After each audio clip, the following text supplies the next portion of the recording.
And here we go. This is the Stoma kit bag. So this is one that I'm going to keep in my bathroom. So let's just have a look what we've got. So we've got some of this. This is the really important stuff, the adhesive spray remover. Definitely have to use that stuff because these bags are made of some pretty strong sticky stuff. So that's pretty essential. Some really nice air freshener that I got from the hospital when they discharged me. So I'm hoping I might get some more of this in my first order with Charter. The all-important black bin bags, which are scented as well, so they're really good at keeping any odours in, and then you can just chuck everything straight away into the bin. I tend to obviously empty the bag before I dispose of it as well, so that just helps too. I just borrowed a few pairs of gloves from the hospital when I was there in my room, and so I've kept them in here just in case I ever want to use those. But I think those days are now behind me as well, so I've grown a bit more confident. So that's good, and you kind of get there and get used to that. Sorry for the shoddy camera work for a second. Joy. Right, in fact, that camera work was so bad, I seem to have stopped recording, or it just randomly stopped for some reason. So I'll start again. So this is what you go through in your change. So you use the dry wipes, and you fill up your pot with some warm water. I've been advised that for some people using this, even the special wet wipes that you can get from some of the Stoma supply companies, some people get skin irritation with those. So where you can, it's best to just use just water and the wipes, the dry wipes. If you really need to, then they're okay for sort of odd occasions, but generally I'm going to try and stick to these. So you'd normally get your pot of water set up as you're getting ready to change your bag. Pre-cut your bag already. I'll show you the Stoma guide and stuff and talk through that in a second. And you get one of these into the pot, get that ready so that it's nice and wet, and you can use that just to give your Stoma a good wipe and get off any excess gunk. So in here we've got the bags. So I'll just show you a couple of the different types of bags. So when you're in the hospital, they give you these ones to utilise first of all.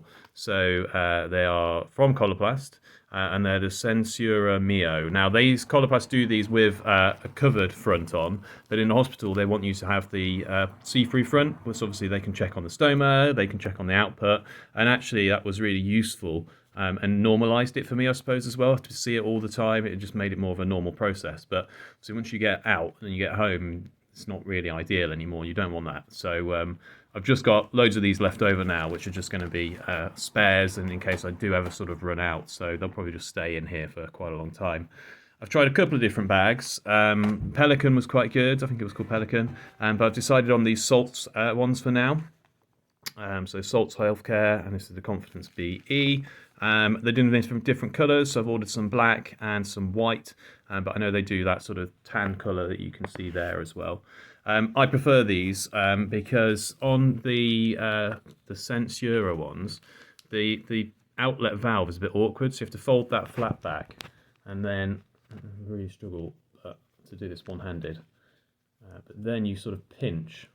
It's really, so yeah, you can just about see. So you pinch, and then the whole thing would open up. And if you've got both hands, it's really difficult to do with one. But you can see that's quite awkward.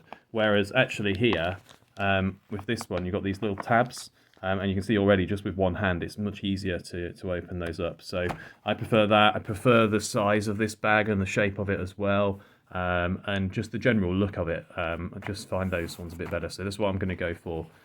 To begin with, so I'm just waiting on my delivery, but I've got a few more of those. So changing bag, normally you can do it every day. At the moment I'm probably doing every other day, but so I don't really mind whether I do every day or every other day, really, to be honest.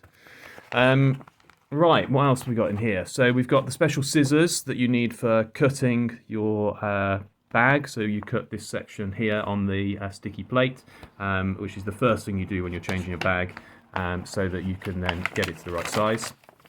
You need your Stoma guide, so sorry about the state of it, but that was what they sorted for me in hospital. So the Stoma nurse did that one and cut that one to size for me initially, and now I have to keep checking that. So I've got these little template things like here, that I'll have to use those every now and then just to make sure that my stoma hasn't changed size, which it probably will do following surgery and sort of once the inflammation all goes down.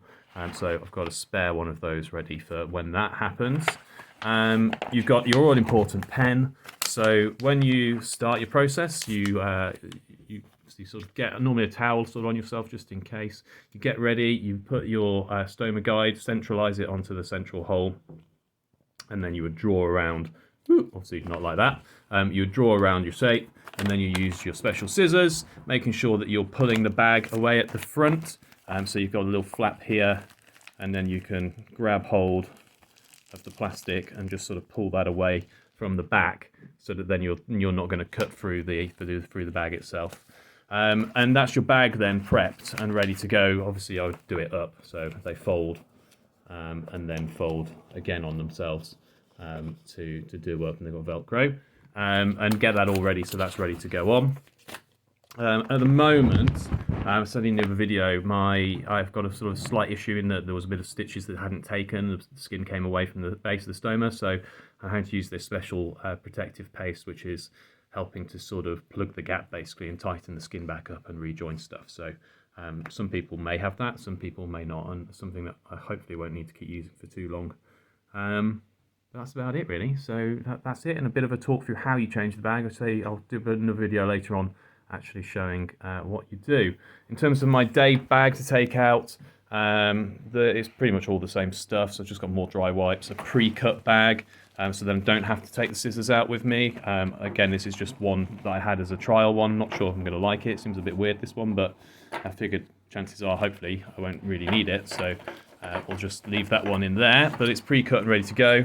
And then this is a cool little contraption that you get. So the idea of this is you pin this to the top of your shirt, your top of your collar really, and then you use the other end to sort of hold up the bottom of your shirt, so then it can sort of lift it up and get things out of the way. So don't really need that at home, but for out and about, that's a pretty good one to have. Yeah, I think that's about it for this video. Maybe I'll do an update with what I get from my order from Coloplast. All right, see you later. Bye.